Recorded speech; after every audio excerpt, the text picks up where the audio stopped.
So obviously, thank you, Mark, for joining us. And it's probably the first that we've had the chance to speak to someone as high profile as yourself.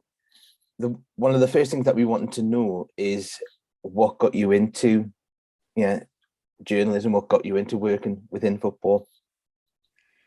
It was almost by accident. First of all, great to see you, Mark and Jay. It was a little bit by accident. I grew up, like most young lads, loving sport.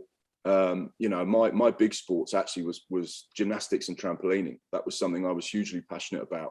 And it was only probably about sort of 10, 11, 12 where I really started to get into football, playing on the school playground as a kid.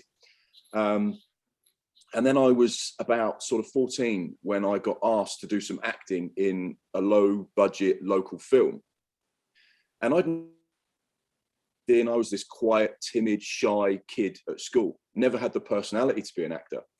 But I got involved with this show, absolutely loved it. And from that moment on, film, that's my direction in life. That's what feels right. I'd plotted out my of about 25. So it was quite bizarre, really. I just felt an instant connection with the media industry. And then I got an opportunity to do some work at Bournemouth Football Club, and being a Bournemouth boy, that sort of just ticked all the boxes. And then from one thing, it led to another. I started doing a little bit of local radio. Then I started doing some work for ITV Meridian, which is the regional ITV channel, and then led on to Sky Sports in about 2006. So yeah, that's a very short story of basically just fell in love with the industry at a young age, loved football, got the opportunity to do both at the same time. So I felt like I was winning at life. So yeah, it was one of those sort of lucky moments when you look back on and think, wow, if that hadn't have happened, my whole life would have been so different. Given what is perceived to be a very heterosexual dominated sport and industry, did you feel pressure to not be yourself, or was it just something where you made the decision to, no, this is who I am, people need to accept it?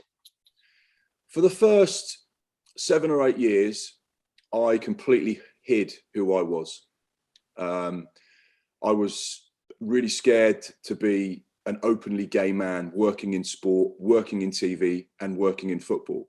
So I had two lives. I had two separate boxes. I had my work life where I was Mark Mcadam, and I was this straight guy that went to work, loved football, did what he did, and just got on with it, and never spoke about my personal life, never spoke about my sexuality, never spoke about any of those things. It was a completely different project in my mind. And then there was myself, where I was me, and I was happy and comfortable, and I had gay friends, and I went to gay venues around the world, and I just lived freely and happily, but I kept them very separate. And that for me was the best way to operate, particularly at the beginning of my career. Whereas, back in, the early noughties, sort of 2001, 2, 3, 4, it might not have been as accepting to have a gay man working in football. It wouldn't have been as tolerated as it is now. I felt like I had to hide it. But I also, had that difficult decision of, when do I feel comfortable within myself? I have to feel comfortable talking about my sexuality publicly before I can come out and talk about it to everyone else. And it probably wasn't until my late 20s where I really felt far more comfortable in my own skin and felt like, I don't care what people say. I don't care what people think. I'm going to carry on and talk about this and be who I am and be authentic and be genuine and show people I am gay, but I could still work and love football in the same way as I did as a straight man. So that was basically it, really. It was really tough at the beginning, genuinely very difficult. And then I got more established and I did more high profile work, and I was becoming a bigger name within the industry. And then I got to the point where I thought, well, I don't want to come out, and I don't want people to just think that, oh yeah, he's only got the job because he's the gay one. I wanted people to know me from before and know that I'd earned my opportunity and earned the right to be where I was for my work, not my sexuality. And I think once I'd got over those few years of establishing myself within the industry, I felt far more comfortable to be able to say, right, now I'm gay. And it just clicked. One day I just sort of felt, you know what? I don't care, you know, what people say. I don't care what people think. You know, I was worried about abuse from the terraces. I was worried about players and managers refusing to speak to me because I was gay. I was worried about losing my work at Sky because I was gay. I was worried about all of those things. And then one day I woke up and went, I don't care about those things anymore. If it happens, it happens. There's always got to be someone that takes the first step. There's always got to be someone that says, right, I'm going to make a change which is better for me. And ultimately, that's what I did it for, because I wanted my life to be better. But subsequently, you realize, actually, there's loads of young people that are looking up to you and following in your footsteps and realizing, well, if Mark Mcadam can do it and still enjoy his career and still enjoy football and still be involved, then it means I can do it as well. And if you can't see it, you can't be it. And that's the most important thing for me. And subsequently, I came out. And in all honesty, all the fears I had were meaningless, because all the things I thought would happen didn't happen. And obviously now, you know, it's been 8 years since I came out publicly back in 2014. You know, I'm sort of loving my life, loving what I do in the industry, and I'm proud to be a gay man working in football. And hopefully there'll be young, you know, LGBTQ people coming through the system that want to be journalists, looking up to me and going, right, I can absolutely do it because Mark's proved that it's possible. Now, so you've mentioned, obviously, you work with Sky. Do you feel thankful that you're working for a company that, with Sky, that's allowed you to give that visibility to the community? Because I know you've done work with Tom Allen, obviously you've done the clips with, obviously, Rob Brinder and others, in taking them into the different worlds of sport and just shining the light on the community and that it does exist in sport. Absolutely. Sky have done so many good things over the last 4 or 5 years with regards to LGBTQ plus inclusion within football, within sport. You've seen it, you know, if someone had said to me 10 years ago, Sky will have, you know, graphics and microphones and TV packages every single day, and they'll invest and they'll sponsor and they'll give time to all of these kind of projects and shine a light on the LGBTQ plus community, then I would have said no way. But what they've done in the last 5 years has just been magnificent, and it's helped to make genuine change. And like you've touched upon there, you know, one of the shows that I present is a show called I'm Game. And the whole kind of premise was, I went to LGBTQ plus events and met all these amazing, you know, celebrities, pop stars, presenters.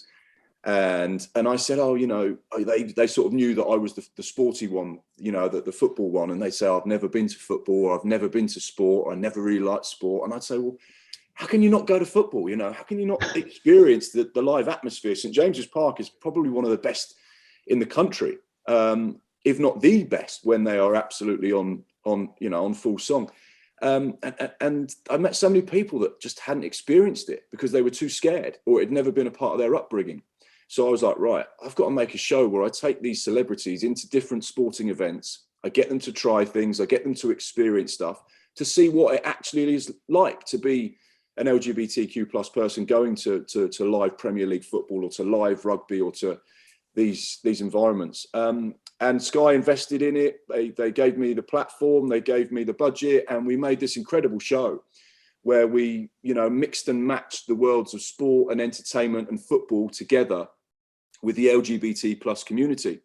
So yeah, like you've touched upon, Rob Rinder, we took him to Wycombe Wanderers, where he trained. Me and him genuinely trained with a team in League One that actually got promoted to the Championship that year. That was brilliant. You know, I took Dr. Range to Harlequins, and we trained with the rugby team for the day. I took Tom Allen to West Ham. I also took Tom Allen to work with me one day when I was doing Soccer Saturday, which was brilliant. You know, you had two gay men that were watching football. Tom was enjoying it in his own way. I was enjoying it in my own way. And the great thing was, it was such a powerful piece of TV. And, you know, some of the comments are, why did you have to get a gay guy to come and do Soccer Saturday? Well, actually, there were two gay guys doing Soccer Saturday. And that was the most powerful thing about that thing. So, yeah, Sky's done amazing work. Is there more to do? 100%. Is there more investment needed? Is there more time? Is there more awareness needed? until every single LGBTQ plus person can go to a sporting event and not fear anything at all, then we can't stop doing what we do. I 100% agree. Now, see, we know that we've recently had the issue where obviously Josh Cavallo's come out, and probably the first openly gay football in like a major league. Do you think it's going to be long before we see that happen in the Premier League? It's the $1 million question, isn't it? It's the one question that I've been asked every single interview since I came out in 2014. Funnily enough, I said back then that I thought it would be 5 to 10 years before we saw an openly gay professional footballer in this country. We're 8 years down the line. So, and people looked at me and said, what, 10 years? I said, yeah, 10 years. I think we're a long way away. Within football, there's, within life, there's a closet. Within football, there's a closet within a closet. I've worked in football for 21 years. I've got a lot of friends that are footballers in the Premier League right through to non-league. And even when we have the conversations with them, people I've known for a long time, they still say to me, I don't know of any gay footballers. I don't know any of the lads that are gay. And they're playing in those environments. They're in the dressing rooms. They're amongst these lads every day. And if they don't know who the gay ones are, then how is the rest of the world supposed to know? We've seen Josh come out, the most incredible bravery, so much respect for the decision he's made. But guess what happened 3 weeks after he came out? He got homophobically abused at a game. So all the things that we think are going to happen have happened, and that's the saddest thing about that, is that it took 3 weeks for Josh to be homophobically abused after coming out. So what happens when a player comes out in the Premier League or the EFL? Is it going to be 3 days before he's homophobically abused? And that's what the decision is for whoever decides to come out when they do decide to come out. Is it will be, they will challenge everything that we've done. They will challenge all of the hard work that all of the supporters groups have done, that Sky Sports have done, that Stonewall have done. And all that hard work could be undone within a 90-minute football match. And that's the sad thing about this sort of situation. But that's where you have to educate people and tell people the stories and tell people the journeys and sit down face to face with people and say, look, this has been really tough for me. Being gay, it's been difficult. And these are the reasons why. And this is the stuff that I've suffered. And I think most people, when you sit down and speak to them honestly and openly, they'll turn around and go, well, okay, I understand it a bit more now. And that's normally the thing. It's the uneducated people or the naive people, the people that just don't want to listen and open up and be aware of these things that cause problems. But yeah, Josh, incredible. And to answer your question, I said 10 years in 2014. I suppose I better stick with that. So yeah, I think we're closer than ever. I think there's so many good things out there, and there's so many supportive networks out there that show that football is a much safer place than it ever used to be. But we're probably still a couple of years away. I just hope, my one hope is it's not a player that's outed in the media or social media. Yeah. The player that says, I'm ready to talk about who I am and be authentic and be myself, because that is the most important thing for me, is that it's someone that's ready, not someone that's forced to come out.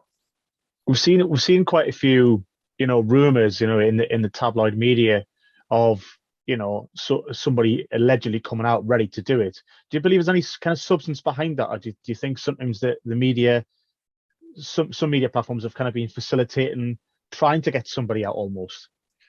Well, let's be honest. A player coming out in the Premier League, Jay, is going to be huge business. Front page news for days, back page news for days, all over social media. It's going to generate millions of hits and clicks and posts and video views. It's going to be massive. The commercial impact is going to be huge. The speculation around the club is going to be big. And because this has been going on since Justin Fashanu, in excess of 30 years ago, what we've got now is an organisation that wants to be the first person, that wants to have the exclusive, that wants to have that. Like you've pointed out, since I came out in 2014, we've had, I can't think, countless, I'd say in excess of 10 or 15 front page stories about gay Premier League footballer, secret Premier League footballer, secret, bisexual footballer, we've had all of this stuff come out, and guess what? Not one single person has come out. So this pressure that comes from the media, and I'm a part of the media, we have our role to play, a huge role to play in dealing with this in the right way. So therefore, you know, of course, there's no smoke without fire. But what's happened with these stories is it almost fuels that stuff that we don't want. We don't want the speculative, oh, who could it be? Who could the silhouette be? Who could that gay person be? Oh, he plays for Chelsea. And then it starts the social media rumor mill in overdrive, where you've got all these situations going on, and you're just like, well, hang on a second, this isn't what this is about. We need to be supportive. We need to be inclusive. We need to show that there's a platform for these people, that they can be who they want to be and still play exactly the same as they did before. Hopefully they'll play better because they're more comfortable in their own skin. But yeah, it's such a difficult kind of complex situation. And you're right to point out, you know, these stories that come out, but I always just go back to the fact that no one ever comes out off the back of it.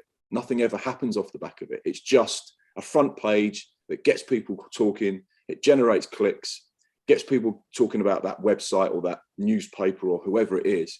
But actually, I think it's more a vehicle to generate publicity than it is actually a vehicle to talk genuinely and supportively about someone that may be close to coming out. It goes back to something you said before about doing the right thing, you know, completely. Yeah. It has to be the right thing. It has to be comfortable. It has to be when you're ready. For yourself, that's key. Do you believe that all these posts that I kind of put out could be a detriment of someone coming out? Absolutely. You know, I get one tweet a year where someone has a go at me for getting a stat wrong or a name wrong, and that upsets me. Imagine having someone, you know, tens of thousands of people tweeting you about your sexuality, something that actually, you know, and I can only talk for myself, but growing up as a kid, I was bullied for being gay. You know, I genuinely was so traumatized as a young gay 12-year-old lad at an all-boys school, being bullied every single day, every single week, that I didn't want to live a life as who I was. You know, I genuinely was so upset on a daily basis about who I was. And suddenly when you're put in that position where you feel you have to come out or you have to be out, people don't realize that coming out is the climax of perhaps 10 or 15 years of self-hate. And that's what it was for me. You know, growing up, not wanting to be gay, not feeling comfortable in who I was, not being able to look in the mirror, not being able to accept who I was and who I am. And that's the thing, that the bit where you come out is the kind of the final bit of that whole journey. And sometimes it can be horrendous, and it can be really, really heartbreaking to go through that situation. So, you know,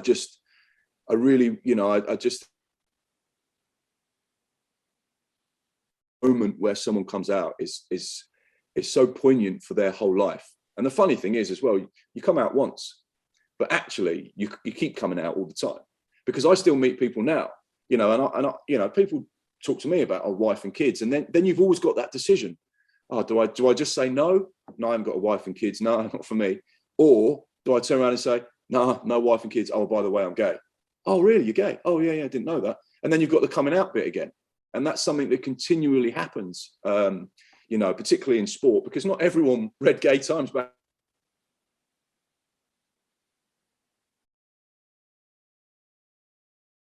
Mark Mcadam talking about being gay. So you always have to have that conversation. You always have to have that sort of journey with people every time you meet someone new. Yeah. I mean, what advice would you give to your, obviously you said you were bullied when you were at school and stuff like that, and what advice would you give to your younger self, you know, knowing what you know now? Just don't worry, mate. Marky boy, don't worry. It's going to be all right in the end, you know, because that fear absolutely consumes every part of your life in so many ways, you know, and that's the thing, I guess, for most things, not just people's sexuality, whether it's, you know, family stuff or a new job or sports or whatever it is. It's the fear that controls you and gets you. You know, my advice would be, just go and be yourself, be happy. You know, that's that, you know, people need, that's the most important job in life is, you know, happiness. Now, if you get that part of the job right, that part of your life right, then everything else falls into place. But yeah, I just go and pursue the things you want to pursue. You know, never let anyone tell you can't achieve something or be who you want to be. Yeah, just stop worrying, mate, because that's the biggest thing that gets you when you're growing up. And you know, everyone has dreams and ambitions, but not many of those people fulfill them. I'm lucky that I had a thick skin and I could deal with the bullying, you know, in a way that it energized me to go and work hard and be successful and to pursue my dreams. Not everyone's lucky that they can use it in that way. So yeah, it's you know, it's probably the same for everyone. You know, you wish you could go back to a little 12-year-old Mark Mcadam that had just been spat at and beaten up, and put your arm around him and tell him everything's going to be all right. Don't worry.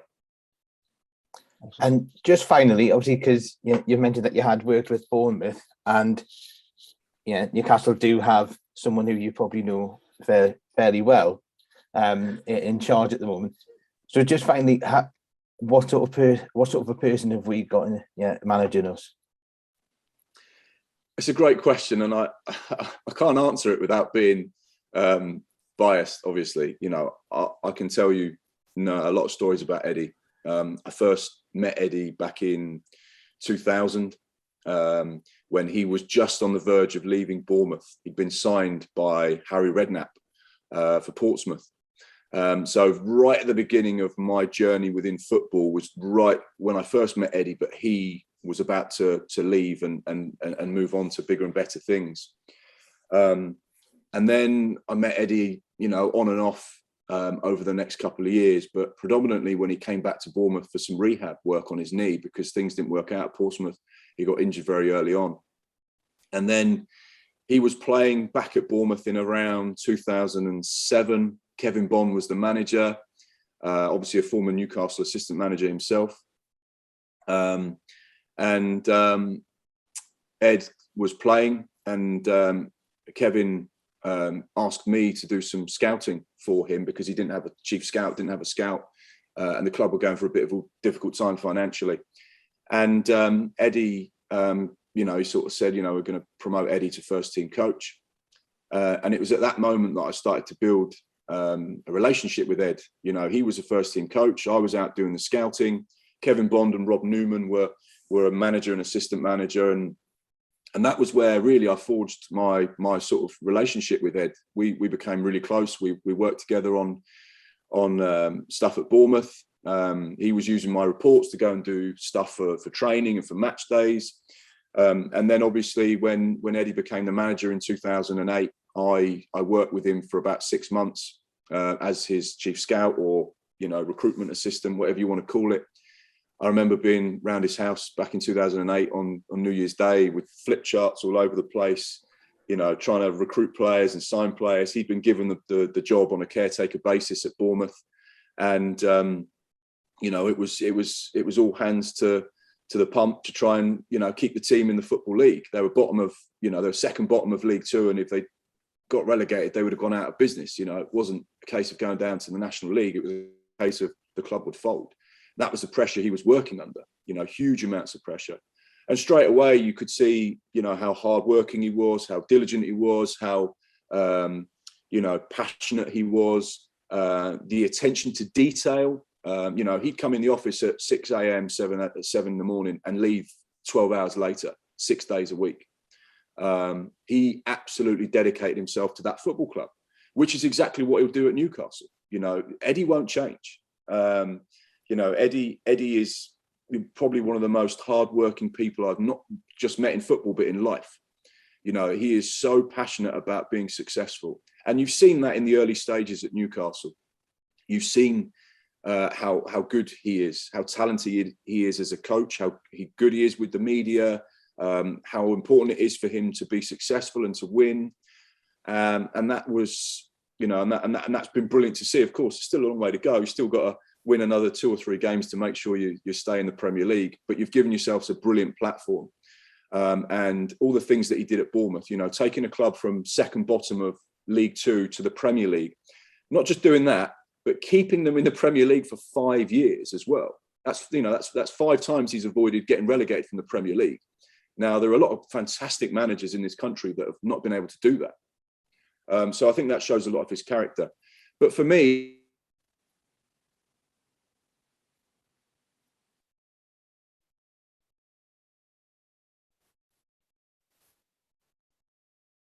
I went to him, I need to talk to you about something.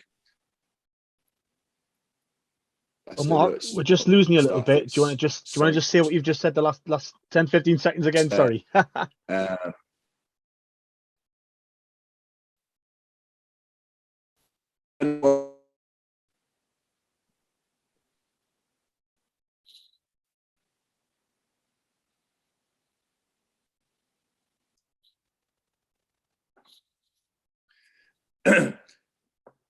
Now, me and Eddie have had like so many incredible football memories, and we've achieved. No, hang on, he's achieved so much. You know, I was in a very insignificant, small part at the beginning of all of that.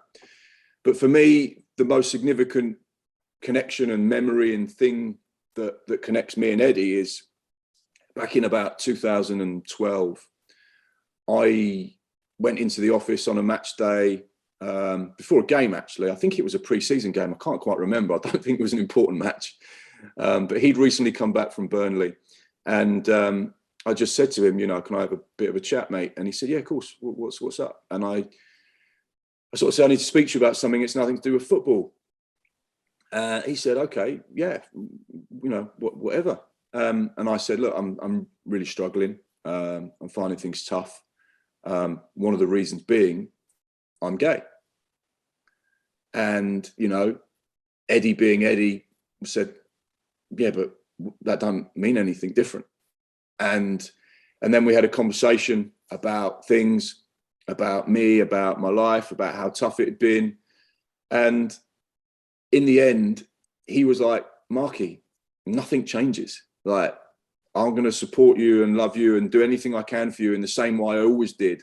You're always going to be welcome at the football club. You're always going to be a part of my group. You're always going to be involved in this and be special to us, regardless of your sexuality. And it was after that conversation that I went, what am I worried about? Why am I worried about if I've got the support of one person? And bearing in mind, Eddie Howe wasn't a big Premier League manager back then. He was, you know, an EFL manager with no reputation, or, you know, he was League One manager, you know, bottom of League One manager. So if I've got the support of that one person, I don't care what anyone else says or thinks. You know, I don't need to worry about what anyone else says or thinks, because I've got someone that wants to support me in that way. And that was it. And I kind of left that meeting feeling like I could be anyone I wanted to be and be anything I wanted to be, and just be myself and feel supported and loved for who I was. So that for me, that's always the biggest thing about my relationship with Ed. It's not about all of the achievements he's had and all the success he's had. It's about one meeting in his office before a match day that kind of changed my life, and just made me feel like I could be myself within football. And bearing in mind, you know, back then, you know, this is 10 years ago, you know, managers were scared to talk about LGBT plus community. You know, people wouldn't wear rainbow laces. Players weren't allowed to talk about supporting, you know, gay footballers or equal marriage or anything that involved the rainbow flag. So for him to be as articulate and supportive and honest and as open as he was back then, when you look back on it now, it takes on a greater magnitude than it was. Not only was it huge for me, but now you look back and you think, wow, you know, someone was sort of putting their head on the line back then when no one was putting their head forward to talk about these issues because everyone was so scared. So I think that's an indication of him as a man. That's an indication of him as a manager, as a leader, as someone you want right at the top of your club. Because for me, You know, he was the most supportive, incredible friend that I could have ever asked for at that time. And I just want to say one thing, because, you know, there's been a lot leveled at Eddie over the last few weeks and months about not talking about football issues or not coming out in support of, you know, people that have been beheaded in Saudi. You know, Eddie talking about LGBTQ issues is very different to him talking about those issues. The reason being is that Eddie has had the experience of a gay friend. He's had the experience of my journey, and he's spoken about my journey, and he supported me on my journey. And coming out in support of a friend of yours who's struggling about their sexuality is something different about talking about things you don't know anything about. Doesn't make it right or wrong. You know, obviously, clearly what's going on there with regards to human rights issues is you know, it's not acceptable. But for me, Eddie Howe has been, you know, a leader at the forefront of talking about LGBT plus issues. He's been incredibly supportive. He's stepped up and spoken about these issues on a number of times. But I think he's been able to do it because he's been on my journey with me, and he's understood the difficulties I've faced through my career and in football. And that's what sort of, you know, so special about, you know, what he's done for me as a mate. You know, he's just been there and been supportive. And anyone that's coming out or anyone that's come out will always know that the friends in all their different facets, family and work and sport and down the pub, when you've got those people that support you in those environments, it makes you far, far more comfortable with being your authentic self. Amazing. Thank you for that. Obviously, I know that the time's quite short for you, so we'll just thank you for your time, and fingers crossed that everything keeps on going as it is for you. My pleasure. It's been an absolute thrill. I could sit here and chat to you both for another 3 or 4 hours.